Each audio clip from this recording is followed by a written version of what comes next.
So when we last left off, I was in an overnight train traveling from Krakow in Poland to Bratislava in Slovakia, which was very interesting. It's the first time I'd ever done something like that before, and I was joined by a Hungarian in the cabin and by an Australian, both on their way to Budapest.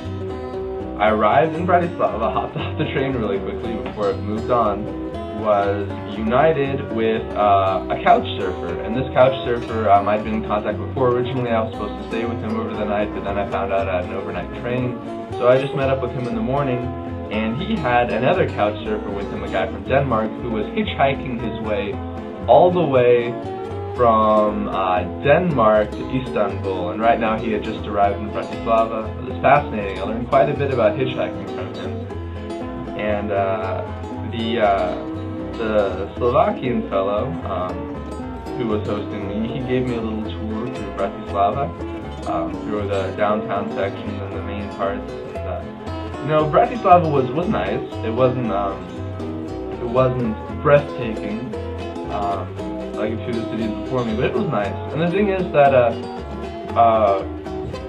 Bratislava is sort of the product of the splitting of the nation when it used to be Czechoslovakia. The real capital had been Prague, and that's where everything had happened. But now there was just Slovakia and the Czech Republic, and they sort of decided, what's the next nicest city we have in Slovakia? It turned out to be Bratislava, so that became the capital.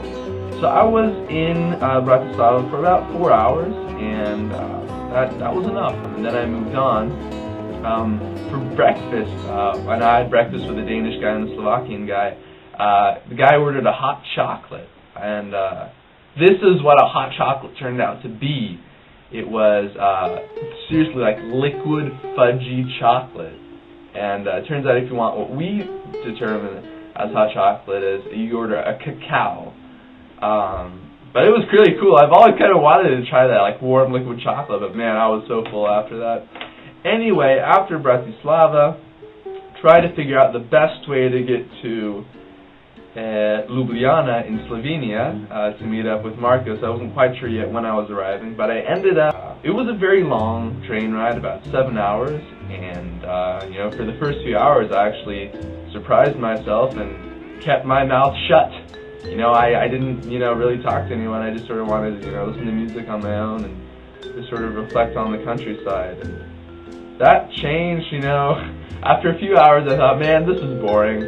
So I looked over to who was next to me. It was a pretty Austrian girl, and struck up a conversation with her, and it was cool. And next, immediately after she left, this older lady came on the train, and we started chatting. And it turned out she had hosted somebody from California before. Her daughter had gone through some exchange program, and we talked for about 20 minutes on that, and actually it was mainly her talking, and again I was like silent the whole time, so I got like a treatment of what it was like to when someone like me was on the loose. Anyway, then she left, and I arrived in Maribor, and I changed trains, and this was the last train change before I arrived in Ljubljana, and as I was walking on the train, I heard the English language, bah, bah, bah, bah. These 5 girls, and one of them was from California as well. I was one of the only people in this whole 6 months that I met from California. And it turned out only one of them was going on to Ljubljana. The other 4 were just there to say goodbye, and then they left the train, and then we started talking. And I had one of the most fascinating conversations of my life on that train with her. She was born in San Diego, had gone to school in, can't quite remember where, it might have been, yeah, I'm not sure where. But then after she had graduated, she then decided to become a Mormon missionary in Slovenia. And there's a teeny tiny Mormon population in Slovenia, if any, so that's why they decided to spread that religion there. And we just had a very interesting conversation. We decided after that to become pen pals. Yeah, we both arrived in Ljubljana together, and I helped her with her suitcases and stuff. And then Marco and Anna arrived. For all those who don't know, Marco and Anna and I, we met at a Goethe course camp in 2008. and proceeded to become good friends. And after we left, they said, "Oh, come to Slovenia sometime." And I think come to California sometime. Well, I was in Slovenia first, so we decided to meet up, and I stayed with them for the next 3 days. They were awesome hosts. And that night we had dinner. The mother cooked up a big dinner for us. It was a start of the big carnival tradition, and I got to stay in Marco's room. Marco is a big time workout machine. He does triathlons and stuff like that. So there's a big dumbbell in his room. The next day, we went outside of Ljubljana, and we went to one of the most famous places in Slovenia called Lake Bled. And it's one of the most beautiful places I've ever been to. And it ranks up there with, there's only 3 places in the world I ever said I could retire here. Garmisch-Partenkirchen in Germany, San Clemente in California, and this became the 3rd. This is Lake Bled in Slovenia. And just amazing. And there's an island in the middle of it. And there's a little secret to that island. And I'm not quite sure I'm going to break it just yet. So more on that later. Anyway, so we walked around the lake, which was really nice. Then we went to Marco's grandmother's, who cooked up just an amazing meal for us. Until we were totally stuffed. And a very nice lady and all sorts of things. And there's a picture of how Marco and I felt, so much food. And then she came out with donuts afterwards too, so it was pretty crazy. And chocolate! So it really spoiled us. Afterwards, I think a good hour or 2 afterwards, we had to settle our food down. Marco and I went jogging. I got a little taste of his workout regimen, which was pretty intense, pretty good. I needed that after sitting on my bum on the train for a while. That evening, Anna was back from the university, so we all went, look at that beautiful picture of Ljubljana. We all went out for dinner, or out for a drink, in the so-called skyscraper of Ljubljana, which is about, I think, 10 stories high. It's not the biggest skyscraper, but for Ljubljana it is. And this was one of the views we had from up there, very beautiful at night.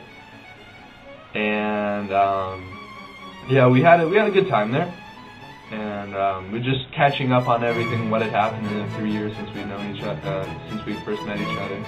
And this is actually the view from my room. The next day it snowed, and bam, that's the same view from my room that following morning. The next day, this is day 2. Marco and Anna both had university stuff, and so they suggested, the best thing for you to do is actually, if you want to, since you're independent, go ahead and travel on your own to Postojna. And there are these amazing caves underground, and you have a really great cave tour. And if you manage it, there's also a really interesting castle built into a rock wall. If you manage to find a way to get there. So I arrived in Postojna with the bus, and I met these two older ladies there. One was from Britain, from England, and the other was from Australia. And so we met, and so we kind of hung out because we were the only native English speakers there. And got it, and took a tour of the caves, and I forgot which. I think I stuck with the English language because no one was there for the German language, and it was very cool meeting those two and having a look around, and just amazing. I think it ended up being I can't remember how many 100 meters we were underground, but it was pretty significant, and we took a trolley ride there and back, so that was awesome. After that was all said and done, we were all trying to find a way, we being, me and the 2 older ladies, to get to this cave built into this rock wall. And it turned out it was 9 miles away. There was no taxi service, and there was no bus service there either. And all the tour buses that were there, they were going straight back to their hotels. So we had no idea how to get there. We didn't really want to walk. So inspired by the Danish fellow that I had met just a little while ago, just a few days ago, I decided to try using my thumbs. And so I waited at this sort of bus stoppy area and just sort of hung my thumb out. And about 100 cars passed me, but then one stopped, and it was a student as well. And I just happened to be going out in that similar area, and so she took me out there, and we could communicate on some bare Englishness, Kenntnisse. And and I went there, and I got there, and man, my camera ran out of batteries, so I could not take a picture when I was inside of the amazing view. But then I learned a trick, and I remember if you make your batteries really, really warm, then they might regenerate some of their power. So I rubbed them together, boom, boom, boom, boom, slapped them in the camera, boom, the camera turned on, and bam, I snapped a photo, and I snapped another photo, and wow, this is the castle. And man, it was way out in the countryside, way out of nowhere. I was inside. It's built into that cave, and I was in that cave and inside the castle. I was the only tourist there that ended up going there. You know, I had a knock on the knocker on the door. And after that, I was starting to think, oh man, this is really in the middle of nowhere. How in the world am I going to get back to Postojna and then back to Ljubljana? Well, I started walking the road, and I saw a fellow in a car, and I said, hey, do you speak English? Do you speak German? He spoke some German, and so I asked him, you know, hey, are you going to Ljubljana? Yeah. Could you take me? No, I don't even know you. Darn. So I was basically resolved to walking those lonely 9 miles by myself, but then he wanted to make sure, he didn't know who I was, and so I thought that might be kind of weird. But then I guess when he was driving, he saw me on the road, and so he pulled over and he said, oh, it's okay, you can come with me after all. It's a cold day, and I don't want you walking all on your own. So that was cool, so I got a ride back. I was very thankful for that. And caught the bus just in time, made it back to Ljubljana, and just hung out with Marco and Anna that evening. The next morning was actually the Ljubljana day. We saved that for last, on the last day. And Marco and I, Marco took me, to the castle, and he took me to the marketplace, the big square, and all this fresh food and produce, and he knew the fellow behind one of the counters, and so we chatted with him. He gave us some free fruit, and just walked around all around Ljubljana. We found another one of these lock bridges here that we'd also seen in Krakow, and we walked up and we went into the university. We walked up the trail to the castle. This is the view from the castle. Here's inside the castle interior, and that's me and Marco, and and then just went to the different government buildings. I found my namesake here, and we saw the good old U.S. Embassy, which I have to actually say, which looked nicer than the entire House of Representatives in Slovenia. And then to the city square, and then if you can see in the background, there's a little mask up there, which is just celebrating the beginnings of Carnival. And then it was time to say goodbye, and I left a little note for their family, for the mother, father, Anna, and Marco. And this is a photo of me waving goodbye to Marco at the train station, and the train is taking me on to Klagenfurt. So it was really great meeting up with those guys. I hadn't seen them in a while. It was great to see Marco had become really big when I had met him. He was kind of skinny, and Anna had gotten about a foot taller as well. So what an awesome little excursion. So when we get back, I will be arriving in Klagenfurt, Austria, and reuniting with Nikita.